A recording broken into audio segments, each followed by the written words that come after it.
Alright, in this video we are going to be using FLOOWANDEREEZE, but not the one you see here in normal ranked mode. We are going to be using the modified version for Attribute 4. If you haven't noticed already, the 3 main cards. There's no Empin allowed for this event, so we've subbed it out for 1 Snowel and 1 Ryza. This deck list seems to be pretty good. I'm opting to keep in D-Fissures because it beats Salamangreat, Marincess, the Earth decks like Adamancipator, Vernisylph, and a lot of other decks as well. I think Prank Kids it also pretty much does a lot of work against. So I'm opting to keep in the D-Fissures. We're going with 2 Unexplored Winds, and instead of going 3 Dreaming Town like I originally thought, I figured, hey, why not just go Trap Trick? So 2 Trap Trick and 2 Dreaming Town. Why this is good? Because you can banish a Dreaming Town to set a Dreaming Town directly to your field, and then the banished Dreaming Town can be recurred with Toucan, so you get your Dreaming Towns in rotation. This basically replaces Trap Search with Empin. It's broken. So it's pretty good for that. 3 evenly matched, and we've gone back to Dark Ruler since people are putting up like Appaloosa, Baron, DeFleur boards, and we want to be able to break that. Ideally, I want to fit 3 in here, but you can already tell I've broken the golden rule. I've gone over 40.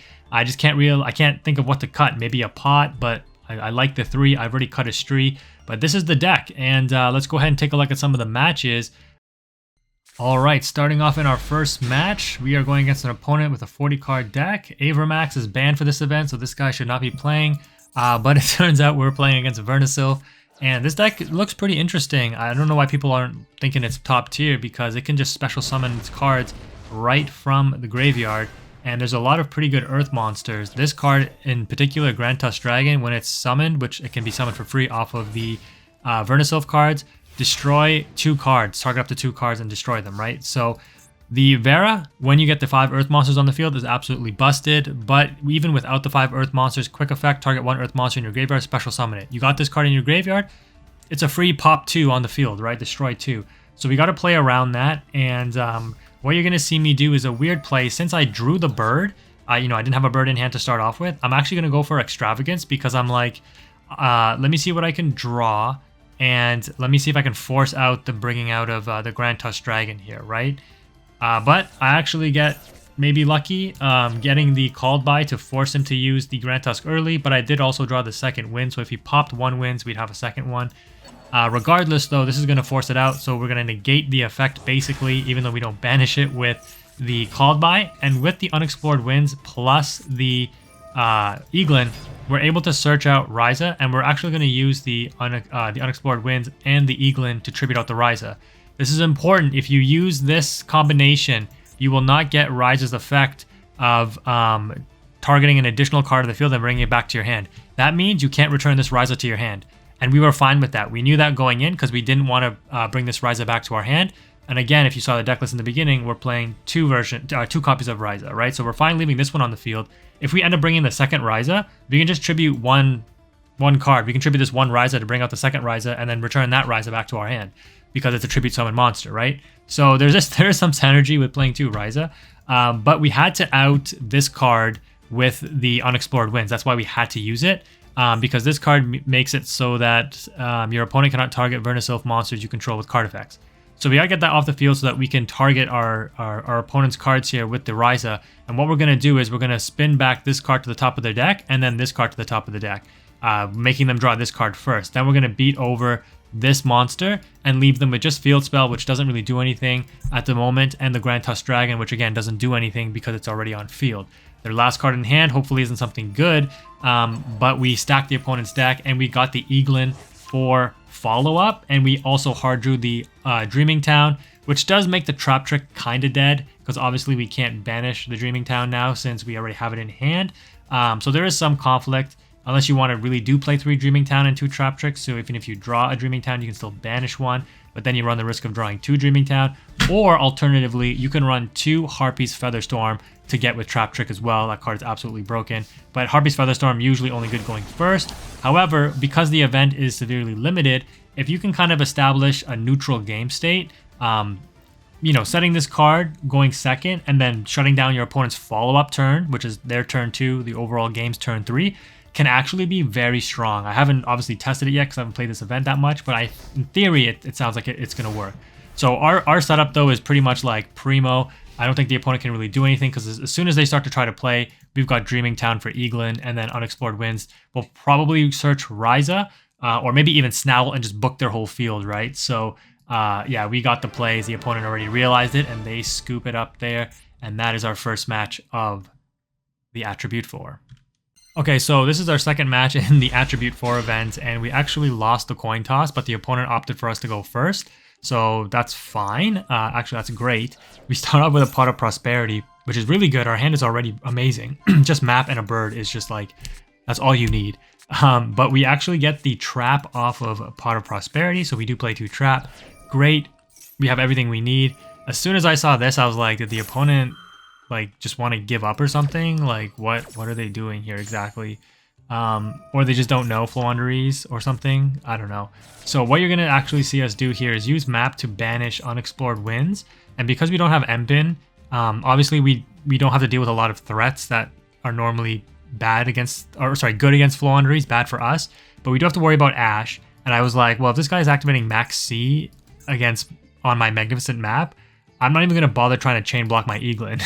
I'm just going to put him on no Ash. So that's what we do, and it works out. So now when we summon Robina, we're actually going to get Toucan, and then summon Toucan, or I guess summon Snowl first. And the way that this works, you might be like, oh, you know, you don't get the additional summon like you do from MPIN. We still have our normal summon, and Snowl's effect is once per turn while you control this tribute summon card, you can conduct up to 3 normal summons.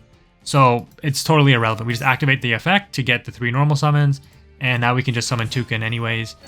We bring back the Unexplored Winds. Now we have all 3 power spells in rotation, which again, without MPIN just sounds crazy, but hey, you can do it in this event without MPIN.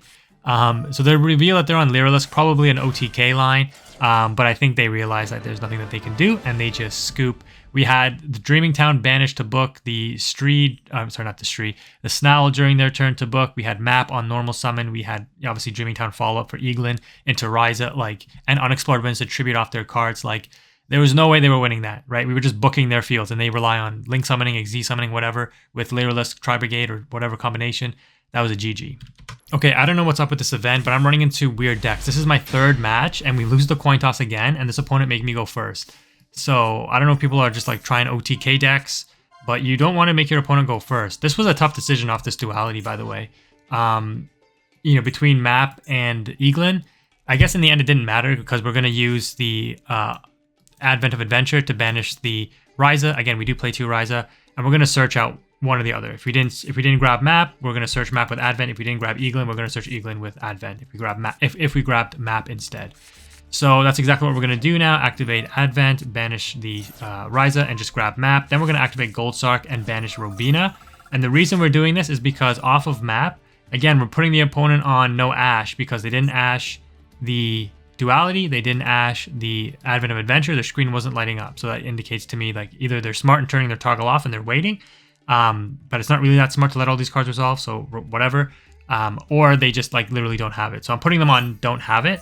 Activate Map, banish Trap, and once again we're gonna get our Trap card in a unique way here. Bring back the Robina that we banished off of the Goldsark. So we did still end up chain blocking the Eaglin, and we actually go for Apex for turn 1, not Snowl. And off of Robina we search Toucan, which is gonna get us the Trap. Bring out Apex Avion, grab back Eaglin, and Robina has to stay in the banished pile because it was sent there this turn, or during our turn, with the Goldsark and already revived. The opponent reveals it on Earth Machine, and we're going to see here the Ancient Gear cards. Yeah, this is not going to go well for them, because while these cards are good when they're outed, we're going to out them back to where they came from, not to a graveyard or banished pile. So Eaglin, chain block with Robina, get the Ryza. I'm not even going to bother summoning Robina, just go straight into Ryza. Ryza spin back. We're going to stack their deck with the Ancient Gear Golem, so that's a brick draw. Banish the Dreaming Town so we can bring it back with Toucan, and just flip their field face down anyways. Nothing they can do. Set 2 back row. We have the Apex Negate anyways. Draw for turn. Draw D-Fissure. Like, oh my god, D-Fissure shuts down so many decks. Not this one probably, but just like anything else we would run into. Marincess, Salamangreat, etc. Activate Map. Banish the Unexplored Winds so that we can potentially bring it back during the opponent's turn or something. Search for Snowl here, not that it matters because this is our last tribute monster since we banished the first Ryza. Anyways, just go into another Ryza, stack the opponent's deck some more. Then we're going to draw 3 dead draws, and they just scoop it up. So FLOOWANDEREEZE 3-0 so far. All right, well, we are going to end the Attribute 4 event there, playing those 3 matches. Pretty good. I just wanted to mention that you can't really play Floowandereeze entirely for this event if you want to complete all the missions, because you do need a special summon for some of the event missions to get the gems. That being said, you know, you can special summon like 15, 20 times almost in like almost a single duel with Marincess and like Rika and stuff like that. So you only need to play a couple of matches. You won't be without the birds for too long. I just wanted to point that out. But that being said, if you are interested in seeing a variety of gameplay for the Attribute 4 event, make sure you subscribe and check out our other videos, because I will be playing Marincess in this event, as well as Salamangrate, and I've already posted a Rika match as well. So yeah, if you're interested in seeing those, in addition to the Floowandereeze, stay tuned, and yeah, thank you for watching. Quantum is out.